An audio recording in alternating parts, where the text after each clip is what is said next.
Hi everyone, j'espère que vous allez bien. Je vous parle en direct de Londres. Bon là, les bus rouges prennent à la pluie. Petite vidéo très rapide aujourd'hui qui va porter sur le CV. Vous êtes évidemment beaucoup à me poser la question de savoir comment est-ce que votre CV doit être modifié de sorte à correspondre aux normes anglo-saxonnes. Alors, donc le CV anglo-saxon, c'est un CV qui diffère de manière assez conséquente par rapport au CV français, ou en tout cas francophone. C'est un CV qui tient sur plusieurs pages. Le CV anglo-saxon, c'est un CV qui est détaillé. Déjà, voilà, si on parle de la forme, le premier advice number one, c'est évidemment la forme, il faut du détail. Les anglo-saxons sont très pragmatiques, ils raffolent du détail.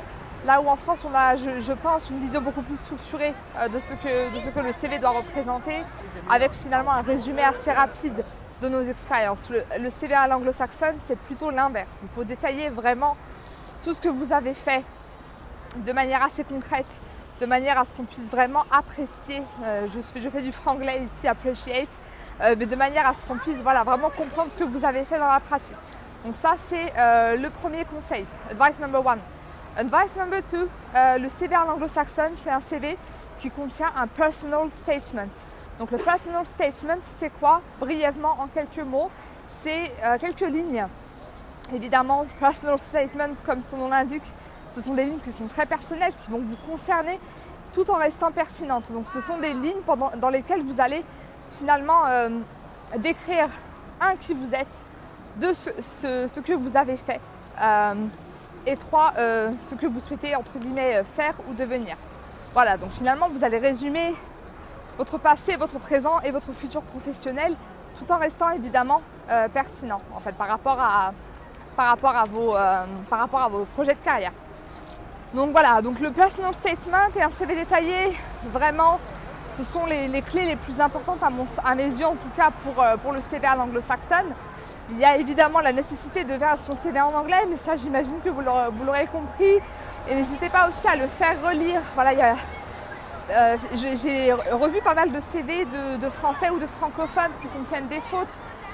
N'hésitez pas à le faire relire à des gens qui auront plutôt un regard neuf, puisque finalement ce serait dommage de passer à côté d'opportunités à cause finalement de fautes en fait.